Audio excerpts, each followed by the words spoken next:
আসসালামু আলাইকুম রহমতুল্লাহি ওবারাকাতুহু বিসমিল্লাহ আলহামদুলিল্লাহ ওয়াসসালাতু ওয়াসসালামু আলা রাসূলিল্লাহ ওয়া বাদ।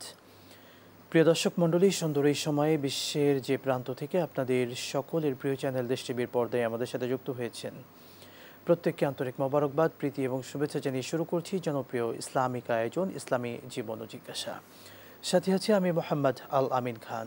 আজকে অতিথি হিসেবে যুক্ত হয়েছেন বাংলাদেশের প্রখ্যাত আলেম দ্বীন, বিশিষ্ট ইসলামী চিন্তাবিদ, শিক্ষাবিদ এবং প্রখ্যাত ওয়াইজ ফদিলাতুল শেখ মুহতারাম মাওলানা সানাউল্লাহ সাদি, সম্মানিত আরবি প্রভাষক, প্রতাপপুর ইসলামিয়া আলিম মাদ্রাসা, কুমিল্লা। আসসালামু আলাইকুম ওয়া রাহমাতুল্লাহ। ওয়া আলাইকুম আসসালাম ওয়া রাহমাতুল্লাহি তাআলা ওয়া বারাকাতুহু। মুহতারাম, ভালো আছেন? আলহামদুলিল্লাহ, আপনি কেমন আছেন? আলহামদুলিল্লাহ, আপনাকে স্বাগত জানাচ্ছি আমাদের চমৎকার আয়োজনে। জি, শুকরান জাযীলা ইয়া সাইয়্যিদি। প্রিয় দর্শক মণ্ডলী, আমাদের আয়োজনে যদি ইসলামিক কোনো প্রশ্ন করতে চান, দেশ TV Islamic show Facebook page কিংবা ইউটিউবে গিয়ে কমেন্ট বক্সে প্রশ্ন রাখতে পারেন। ইনশাআল্লাহ তাআলা কোরআন সুন্নাহর আলোকে সেই প্রশ্নগুলোর উত্তর দেওয়ার চেষ্টা করব। আল্লাহ সুবহানাহু ওয়া তাআলার হাবিব, তার বন্ধু, এই পৃথিবীর সর্বশ্রেষ্ঠ নবী, রাসূল, সর্বশ্রেষ্ঠ মানুষ, প্রিয় নবী সাল্লাল্লাহু আলাইহি ওয়াসাল্লামকে আল্লাহ তাআলা মেরাজে নিয়েছিলেন। চিরন্তন সত্য কথা এটি। সূরা ইসরার প্রথম আয়াতে কারিমায় আল্লাহ তাআলা ইরশাদ করছেন, সুবহানাল্লাযী আসরা বিআবদিহি লাইলাম মিনাল মাসজিদিল হারাম ইলাল মাসজিদিল আকসা আল্লাযী বারাকনা হাওলাহু লিনুরিয়াহু মিন আয়াতিনা। এই আয়াতে কারিমায় সুন্দরভাবে মেরাজের কথা উল্লেখ রয়েছে, ইসরা এবং মেরাজ। প্রিয় দর্শক মণ্ডলী, মেরাজে গিয়ে প্রিয় নবী সাল্লাল্লাহু আলাইহি ওয়াসাল্লামকে আল্লাহ তাআলা কী কী দিলেন, একই সঙ্গে এই মেরাজের মধ্যে কী কী শিক্ষা রয়েছে বিশ্ববাসীর জন্য, আমাদের সম্মানিত অতিথির কাছ থেকে আজকে জানবো ইনশাআল্লাহ তাআলা। শেখ, আপনাকে ধন্যবাদ আবারও জানিয়ে শুরু করছি আজকের আমাদের মূল টপিক, যেটি প্রিয় নবী সাল্লাল্লাহু আলাইহি ওয়াসাল্লামের মেরাজ হয়েছিল, এটা চিরন্তন সত্য কথা। এই মেরাজে আল্লাহ নবী সাল্লাল্লাহু আলাইহি ওয়াসাল্লামকে আল্লাহ তাআলা কি শিক্ষা দিয়েছেন, যে শিক্ষাটা আজকে এই বিশেষ করে আজকের এই দিনে এবং বিশ্ববাসীর জন্য আমাদের জন্য উপকারী হতে পারে, সেই শিক্ষাগুলো দর্শকদেরকে জানাতেন। আলহামদুলিল্লাহ ওয়াসসালাতু ওয়াসসালামু আলা রাসূলিল্লাহ ওয়া বা'দ। ফাউযু বিল্লাহি মিনাশ শাইতানির রাজীম। বিসমিল্লাহির রহমানির রহিম। লা তাজআল মা'আল্লাহি ইলাহান আখারা ফাতাকউদা মাযমুমান মাখযুলা। আল্লাহ শুকরিয়া আদায় করছি এই জন্য আজকের ইসলামী আয়োজনে আমার মতো একজন নগণ্যকে আপনাদের দেশ টিভির পক্ষ থেকে যে আমাকে সুযোগ করে দেওয়ার, বিশ্ববাসীর জন্য কিছু কথা বলার জন্য যে সুযোগ করে দিলেন, এই জন্য আমার পক্ষ থেকে আন্তরিক মোবারকবাদ জানাচ্ছি। প্রথমে আল্লাহ শুকরিয়া আদায় করছি যে মনিব আমাকে, আমার মতো একজন নগণ্যকে এখানে আসার বসার সুযোগ করে দিলেন, এই জন্য আল্লাহ শুকরিয়া আদায় করছি, আলহামদুলিল্লাহ। বিশ্বনবী সাল্লাল্লাহু আলাইহি ওয়াসাল্লাম যখন প্রত্যেকটি মক্কার ঘরে ঘরে দিনের দাওয়াত দেওয়া শুরু করলেন, আল্লাহ রাসূল সাল্লাল্লাহু আলাইহি ওয়াসাল্লামের উপরে চতুর্দিক থেকে ইসলাম বিদ্বেষীরা, যারা কোরআন মানতে ছিল না, আল্লাহর বিধান মানতে ছিল না, তাদের রাসূল সাল্লাল্লাহু আলাইহি ওয়াসাল্লামের উপর আঘাত করা শুরু করলো। আল্লাহ রাসূল সাল্লাল্লাহু আলাইহি ওয়াসাল্লাম যখন মক্কা হাতিমে গিয়েছিলেন নামাজ পড়ার জন্য, 7 জন কাফের রাসূল আকরাম সাল্লাল্লাহু আলাইহি ওয়াসাল্লামের উপরে ওটের নাড়ি ভুঁড়িগুলো উঠিয়ে দিয়েছিল। শেষ পর্যন্ত রাসূল বললেন যে, মক্কাবাসীরা আমাকে চিনল না, আমি যে শেষ নবী। রাসূল আকরাম সাল্লাল্লাহু আলাইহি ওয়াসাল্লাম পরে চলে গেলেন তায়েফে। তায়েফে যাওয়ার পরে রাসূল টার্গেট ছিল, সেখানে রাসূলের কিছু আত্মীয় স্বজন ছিল। রাসূল চিন্তা করলেন, আমি যদি দিনের দাওয়াত দিই হয়তো তায়েফবাসী আমাকে মেনে নেবে, কিন্তু এটার বিপরীতে গিয়ে আল্লাহর নবীকে তারা মেনে নিল না। রাসূল আকরাম সাল্লাল্লাহু আলাইহি ওয়াসাল্লামের উপরে পাথর নিক্ষেপ করা শুরু করলো। আল্লাহ রাসূল সাল্লাল্লাহু আলাইহি ওয়াসাল্লাম রক্তে রঞ্জিত হয়ে গেলেন। রাসূল আবার ফিরে আসলেন কাবায়। আল্লাহ রাব্বুল আলামিন এমন সময় জিবরাইলকে পাঠিয়ে বললেন, আমার নবীকে সান্ত্বনা দেওয়ার মতো লোক পৃথিবীতে এখন আর নেই। রাসূলের দাদাও নেই, রাসূলের চাচাও নেই, রাসূলের আব্বা এবং আম্মাও নেই। তুমি ইসরা করিয়ে, মেরাজ করিয়ে আল্লাহর নবীকে তুমি আমার কাছে নিয়ে আসো। সুবহানাল্লাহ।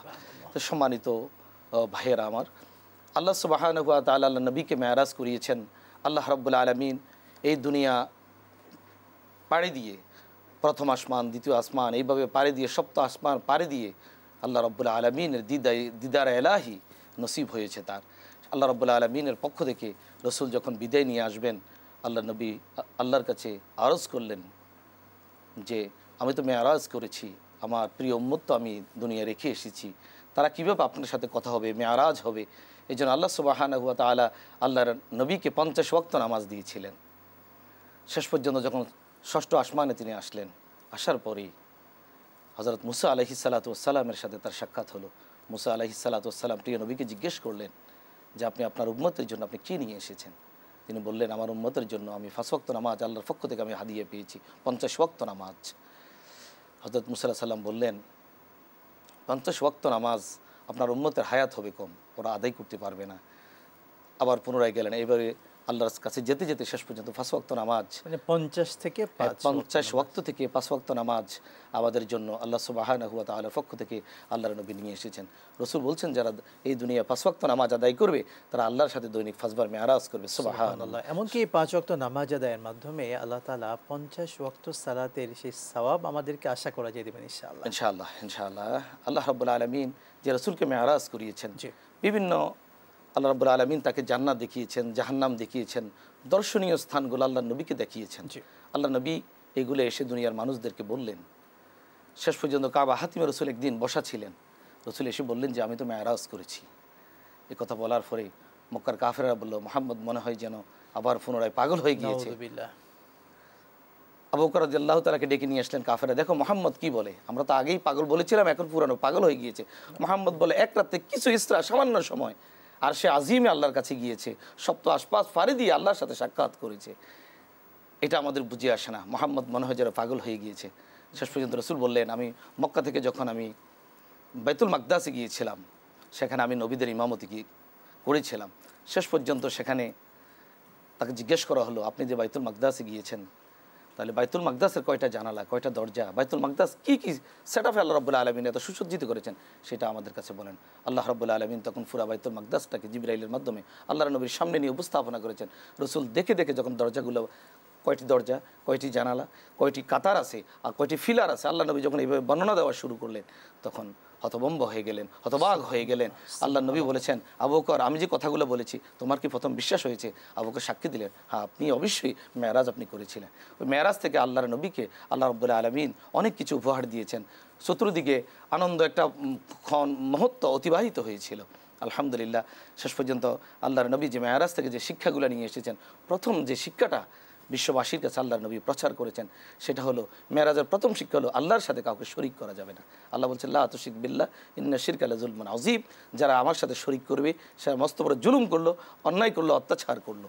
এজন্য প্রথম শিক্ষা হলো আমরা কি করতে পারবো না, শরিক করা যাবে না। শুধুমাত্র আল্লাহ তাআলার ইবাদত করো। সত্যি তাওহীদের শিক্ষাটাই বারবার সকল নবী দিয়েছেন এবং মেরাজে এই শিক্ষাটাই আল্লাহ তাআলা দিয়েছেন। আল্লাহ রাব্বুল আলামিন তারপরে আল্লাহর নবীকে যে শিক্ষাটা মেরাজ থেকে রাসূল নিয়ে এসেছেন, সেটা হলো পিতামাতার সাথে সদাচরণ, ওয়াবিল ওয়ালিদাইনি ইহসানা ওয়া যিল কুরবা ওয়াল ইয়াতামা ওয়াল মাসাকিন।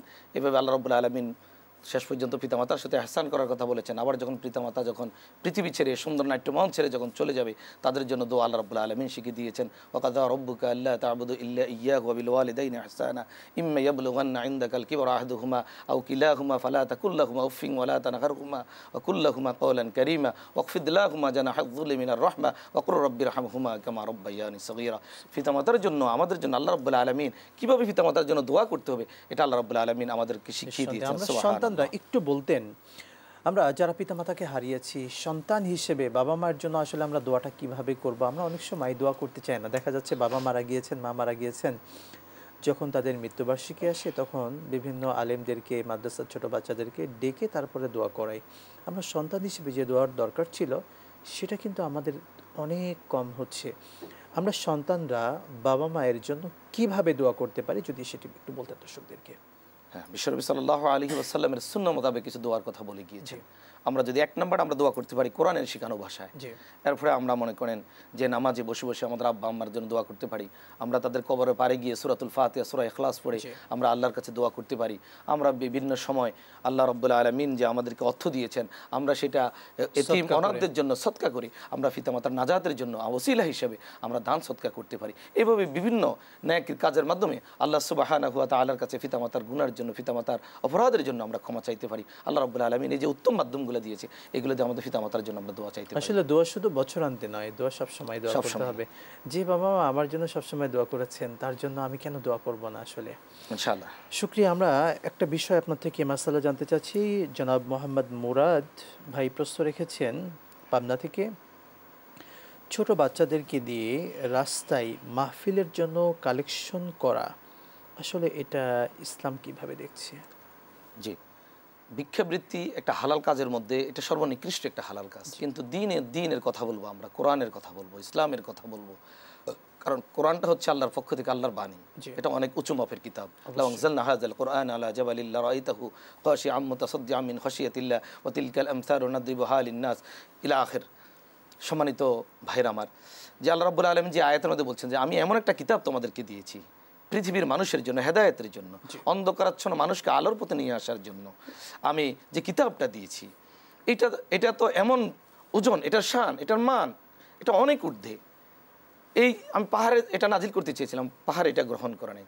সাগরে নাজিল করতে চেয়েছিলাম, গাছপালাতে নাজিল করতে চেয়েছিলাম, গ্রহণ করে নেই। পৃথিবীর সর্বশ্রেষ্ঠ মহামানব মুহাম্মদ রাসূলুল্লাহ সাল্লাল্লাহু আলাইহি ওয়াসাল্লামের উপরে কিতাব এসেছে। এই কিতাব রাসূলুল্লাহ সাল্লাল্লাহু আলাইহি ওয়াসাল্লাম অর্থ সংগ্রহ করে, অর্থের জন্য যেভাবে রাসূল দ্বীনের দাওয়াত দিয়েছে, তিনি অর্থবিহীন মানুষের কাছে দ্বীনের দাওয়াত, কোরআনের দাওয়াত তিনি পৌঁছেছেন। কিন্তু এইভাবে পথে পথে টাকা উসুল করে যেভাবে আল্লাহ রাসূল দ্বীনের দাওয়াত দিয়েছেন, এরকম কোনো প্রমাণ নেই। দ্বিতীয় হচ্ছে যেটা আমরা করতেছি আজকে তাফসির মাহফিলের নাম দিয়ে গাড়িতে, বাড়িতে, রাস্তাঘাটে আমরা যেভাবে ছোট্ট ছোট্ট নাবালক বাচ্চাদেরকে দিয়ে আমরা যেভাবে কালেকশন করতেছি, এক নম্বর হচ্ছে ইসলামের যে সৌন্দর্য, ইসলাম যে সৌন্দর্য নিয়ে এসেছে, এক নম্বর এটা নষ্ট হচ্ছে। ইসলাম সেখানে সম্মান, আমাদের সম্মান, আলেমদের সম্মান, ইসলামের ইজ্জত, যেটা ইসলামের যে মান, সেটা নষ্ট করা।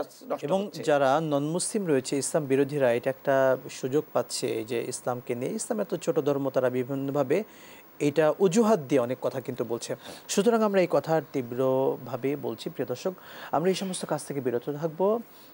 মাহফিল কিংবা ইসলামিক প্রোগ্রাম করতেই পারি, সেটা ব্যক্তিবিশেষ আমরা সবার সহযোগিতা নিয়ে করব, কিন্তু রাস্তায় নামিয়ে আমরা এইভাবে এই কাজগুলো করাটা সত্যিকার অর্থে ইসলামের সৌন্দর্য এটা নষ্ট হয়ে যায়। আল্লাহ তাআলা আমাদেরকে বোঝার তৌফিক দিন, আমিন।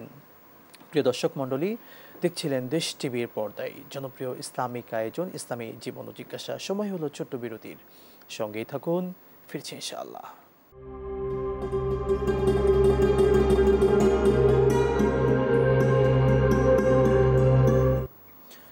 বিরতির পর আরও একবার স্বাগত জানাচ্ছি আপনাদের সকলের প্রিয় চ্যানেল দেশ টিভির পর্দায় জনপ্রিয় ইসলামিক আয়োজন ইসলামী জীবন ও জিজ্ঞাসায়। প্রিয় দর্শক মণ্ডলী, আমরা আলোচনা করছিলাম পবিত্র মেরাজের শিক্ষা নিয়ে। আলোচনা করছিলেন সম্মানিত অতিথি মুহতারাম মাওলানা সানাউল্লাহ সাদি সাহেব। শেখ বিরতির পূর্বে চমৎকারভাবে এই বিষয়ে কথা বলছিলেন। আমরা মেরাজের আলোচনার পূর্বে দুইটি প্রশ্ন নিয়ে নিচ্ছি। দর্শকদের প্রশ্ন এসেছে। জনাব মুজাহির মজুমদার ভাই প্রশ্ন রেখেছেন, পরীক্ষায় ভালো করার কোনো বিশেষ আমল আছে কিনা? জি, পরীক্ষার ভালো করার সবচেয়ে আমল হচ্ছে আল্লাহ সুবহানাহু ওয়া তাআলার উপরে ভরসা করা। জি, কারণ ওয়া মান ইয়াতাওয়াক্কাল আলাল্লাহি ফাহুয়া হাসবুহ, আল্লাহর উপরে ভরসা করো, আল্লাহই কি আমার জন্য যথেষ্ট। আল্লাহ রাব্বুল আলামিন দোয়া শিখিয়ে দিয়েছেন, রব্বি জিদনি ইলমা, আমি নামাজ পড়ে পড়ে আল্লাহর কাছে চাইবো, আল্লাহ তুমি আমার ইলমের জ্ঞানটা আরও বেড়ে দাও। যদি আমার জ্ঞান বেড়ে যায়, তাহলে আল্লাহ রাব্বুল আলামিন হয়তো আমার যে পরীক্ষার যে প্রশ্নপত্র, আমি সেইগুলোতে উত্তর যদি ভালো লিখে আল্লাহর উপরে ভরসা করি, ইনশাআল্লাহ আল্লাহ রাব্বুল আলামিন আমার যে স্বপ্ন, আমার যে কাঙ্ক্ষিত লক্ষ্য, আল্লাহ সেটা আমাকে পৌঁছায় দিবে। তাহলে সর্বপ্রথম কাজ হচ্ছে ভালো পরীক্ষার রেজাল্টের জন্য আল্লাহর উপরে ভরসা করা, তারপর আমার চেষ্টা করা, পিতামাতার দোয়া নেওয়া, আর উস্তাদদের দোয়া নিয়ে, সহযোগিতা নিয়ে আমি আমার চেষ্টাকে চালিয়ে যাওয়া। আমার চেষ্টা যেখানে শেষ হয়ে যাবে, আল্লাহর দয়ায় সেখানে শুরু হবে। ইনশাআল্লাহ আমি ভালো একটা রেজাল্ট জাতি এবং মানবতার জন্য, নিজের স্বপ্নকে সন্ন্যাসী করে পৌঁছানোর জন্য আল্লাহ রাব্বুল আলামিন আমাকে হয়তো সেই তৌফিকটা দেবেন ইনশাআল্লাহ। পরীক্ষার জন্য কলম পরিয়ে নেওয়া, তারপরে হচ্ছে বিভিন্ন প্রথা আমাদের আছে, আসলে এটা ইসলামকে বলে এগুলো। হ্যাঁ, ঝাড়ফুঁকের কথা আছে, ঠিক আছে, কিন্তু এরপরে যদি আমার চেষ্টা না থাকে, যদি আপনি ফু দেন, তাহলে তো আমার এই ফুর কারণে তো আমার লেখা আসবে না। এই জন্য আমাকেই কি করতে হবে? শ্রম দিতে হবে। পরিশ্রম সৌভাগ্যের প্রসূতি। তাহলে আমাকে অবশ্যই পরিশ্রম করা লাগবে, আর দোয়া তো অবশ্যই দেওয়ার দরকার। আর দোয়া মখল ইবাদা, দোয়া সকল কিছুর পুরো প্রস্তুতির পরে এরপরে আল্লাহ তাআলার কাছে দোয়া করতে হবে এবং এই কাজগুলো অবলম্বন করতে হবে। অসংখ্য ধন্যবাদ। আমরা আরেকটি প্রশ্ন নিচ্ছি। জনাব গোলাম সাদেক ভাই আরেকটি প্রশ্ন রেখেছেন, ভালো মানুষ না এমন ব্যক্তি নামাজ পড়ে কিন্তু চারিত্রিকভাবে তিনি ভালো না, এমন মানুষের সাথে সম্পর্ক রাখা আসলে ইসলাম কি বলছে, যাবে কিনা? হ্যাঁ, লোক ভালো না, আল্লাহ সৃষ্টি সবকিছুই ভালো। জি, ভালো না বলতে আমরা বুঝি যে তার চরিত্র ভালো না, ব্যাপারটি এমন। আল্লাহ আলামিন মানুষকে কল্যাণের জন্যই পৃথিবীতে আল্লাহ সৃষ্টি করেছেন, আল্লাহর ইবাদত করার জন্যই সৃষ্টি করেছেন।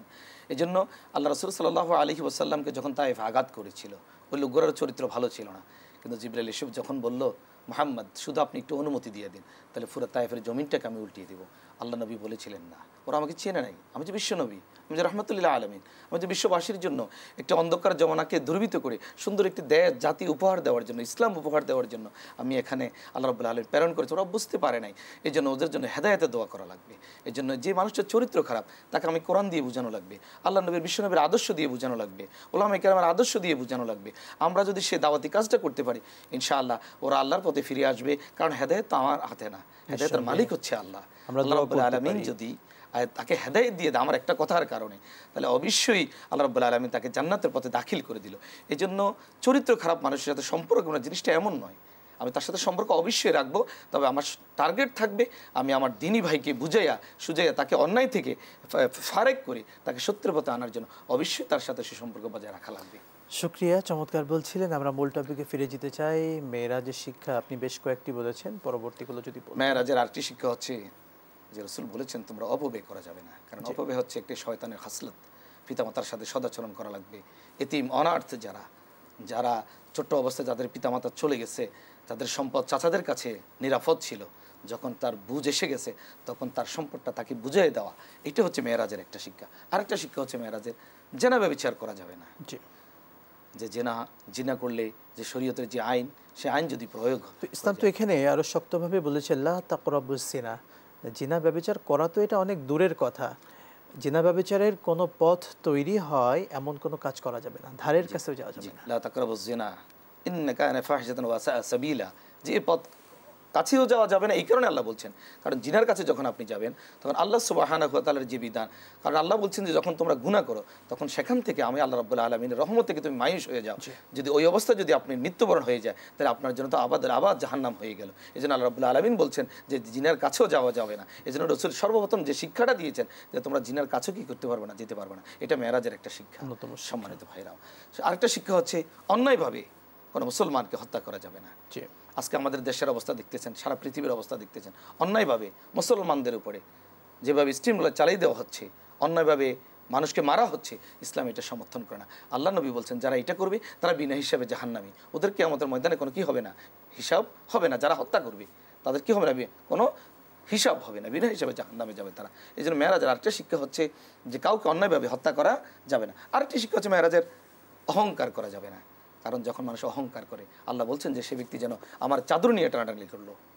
এই জন্য জমিনে আল্লাহ রাব্বুল আলামিন আমাকে প্রেরণ করেছেন, আমি নম্র ভদ্র সভ্য হিসাবে এমনভাবে চলবো, আল্লাহ রাব্বুল আলামিনের প্রিয় বান্দা হিসাবে আমি চলবো। সেখানে আমি অহংকার করতে পারবো না, কারণ অহংকার হচ্ছে আল্লাহ রাব্বুল আলামিনের গুণ, এটা পৃথিবীর কোনো মানুষ করতে পারে না। এই জন্য অহংকার যারা করবে ধ্বংস অবশ্যই তাদের থাকবে।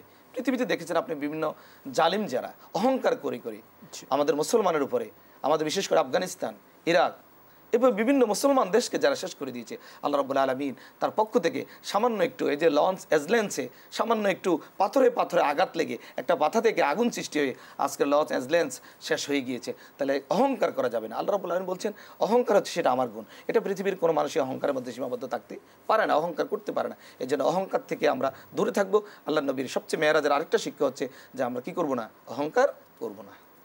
এভাবে আরও 14টা বিষয় আছে। যে আরেকটা কথা আছে এখানে, যে আমরা অপব্যয়ের কথা আসছে, জিনার কথা আসছে, ব্যভিচারের কথা আসছে। আল্লাহ তাআলা কিন্তু একটু কথা বলেছেন, আমরা যদি ছোট ছোট পাপ করি সেই ছোট পাপটাও আল্লাহ তাআলা কিন্তু কাল কিয়ামতে উপস্থাপন করবেন। আমাদেরকে এই জন্য সচেতন হতে হবে ইনশাআল্লাহ। ফামান ইয়ামাল মিসকালা যাররাতিন খায়রান ইয়ারা ওয়া মান ইয়ামাল মিসকালা যাররাতিন শাররান ইয়ারা। যে আপনি যদি জাররা থেকে জাররা পরিমাণ, তিল থেকে তিল পরিমাণ, অণু থেকে অণু পরিমাণ ভালো কাজ করেন, সেটা কিয়ামতে আপনি পাবেন। আল্লাহ রাব্বুল আলামিন যখন বলবেন ইকরা কিতাবাকা কাফা বিনাফসিকা আল-ইয়াওমা আলাইকা হাসিবা, পড়ো আজকে তুমি তোমার আমলনামা পড়ো। তোমার আমলনামা পড়ার জন্য কেউ নেই। যখন আপনার হাতের মধ্যে আপনার এই কিতাবটা ধরিয়ে দেওয়া হবে, তখন বান্দা পড়তে চাইবে না। মালি হাদাল কিতাব লা ইউগাদিরু সাগীরাতান ওয়ালা কাবীরাতান ইল্লা আহসাহা। আমি জীবনে এত ছোট ছোট পাপ করেছি যেটা তো পৃথিবীর কেউ দেখে নাই। আমি গভীর রাত্রে অন্যায় করেছি, কেউ দেখে নাই। আজকে সেই ছোট্ট পাপ বড় পাপ সব কিছু আমার হাতে ধরিয়ে দেওয়া হয়েছে। তাহলে বোঝা গেল কেউ যদি ছোট ছোট পাপ করে, এই পাপগুলো কিয়ামতের ময়দানে সে পাবে, আর এগুলোর জন্য সে কিয়ামতের ময়দানে আল্লাহর কাছে জবাব দেওয়া লাগবে। আল্লাহ রাব্বুল আলামিন বলছেন আল-ইয়াওমা নাখতিমু আলা আফওয়াহিহিম ওয়া তুকাল্লিমুনা আইদিহিম ওয়া তাশহাদু আরজুলুহুম বিমা কানু ইয়াকসিবুন। কিয়ামতের ময়দানে এই পাপগুলো দেখে সে পড়তে চাইবে না। আল্লাহ রাব্বুল আলামিন তখন তার মুখটাকে বন্ধ করে দিবে। সেদিন তার হাতে কথা বলবে, ব্রেইনে কথা বলবে, চোখে কথা বলবে, তার এই 3.5 হাত যাচ্ছে সেদিন কথা বলবে। আল্লাহ রাব্বুল আলামিনের কাছে সেদিন বাছার কোনো উপায় নেই, আইনাল মাপার ফালানোর কোনো জায়গা নেই। আল্লাহ রাব্বুল আলামিন কিয়ামতের মাঠটাকে আল্লাহ রাব্বুল আলামিন সীমানা দিয়ে রেখেছেন, পরিবেষ্টন করে রেখেছেন, এখান থেকে যাওয়ার কোনো উপায় নেই। নিঃসন্দেহে চমৎকার অনেকগুলো পয়েন্ট বললেন। মেরাজের একটি পয়েন্ট ছিল, কিন্তু আল্লাহ তাআলার কাছে ক্ষমা চাওয়ার একটা সুবর্ণ সুযোগ আল্লাহ তাআলা রেখেছেন, যদি বলতেন এটিও। আল্লাহ রাব্বুল আলামিন মেরাজের রজনীতে আমাদের জন্য যে সুযোগ আল্লাহ করে দিয়েছেন, জি। এই সুযোগটা যদি আমরা কাজে লাগাইতে পারি, তাহলে আমাদের জন্য যে 50,000 বছর কিয়ামতের ময়দানে দাঁড়িয়ে থাকা লাগবে, আল্লাহ রাব্বুল আলামিন এই মেরাজের মাধ্যমে যে হাদিয়া আল্লাহ রাব্বুল আলামিন আমাদের জন্য যে উপহার দিয়েছেন, উপঢৌকন দিয়েছেন, আমরা যদি সেটা সাদরে গ্রহণ করে বাস্তব জীবনে আমরা আমল করতে পারি, আল্লাহ রাব্বুল আলামিন আমাদেরকে কি করবেন, আমাদের গুনাহগুলো মাফ করে দেবেন। আর কিয়ামতের ময়দানে আরশে আজিমের যে ছায়া দিয়ে কানা মাই ফিল জান্নাহ, বিশ্বনবীর সাথে আল্লাহ রাব্বুল আলামিন আমাদেরকে জান্নাত নসিব করবেন। সুবহানাল্লাহ। আমরা সেই প্রত্যাশাই আমরাও আশা করি, কাল কিয়ামতে প্রিয় নবীর সুপারিশ আশা করি, প্রিয় নবীর সুপারিশ নিয়ে প্রিয় নবীর সঙ্গে আমরা জান্নাতে যেতে চাই। আল্লাহ তাআলা আমাদেরকে জান্নাতের মধ্যে কবুল করুন, আমিন। প্রিয় দর্শক মণ্ডলী, আমরা আল্লাহুম্মা আমিন। মেরাজ থেকে যে শিক্ষা নিলাম, প্রিয় নবীর জীবনে মেরাজ বড় একটি অধ্যায় ছিল। এটা শুধুমাত্র প্রিয় নবীর একটা সফর ছিল না, বরং বিশ্ববাসীর জন্য অনেক শিক্ষা ছিল। আমাদের জন্য, আমরা যেহেতু নবীর উম্মত, জীবন পরিবর্তনকারী এই শিক্ষাগুলো আসুন আমাদের জীবনে বাস্তবায়ন করি। আল্লাহ সুবহানাহু ওয়া তাআলা আমাদের সকলকে সেই তৌফিক দান করুন। আল্লাহুম্মা আমিন। আজকের মতো বিদায় নিচ্ছি, আবারও দেখা হবে। আসসালামু আলাইকুম ওয়া রাহমাতুল্লাহি ওয়া বারাকাতুহু। ওয়া আলাইকুম আসসালাম ওয়া রাহমাতুল্লাহ।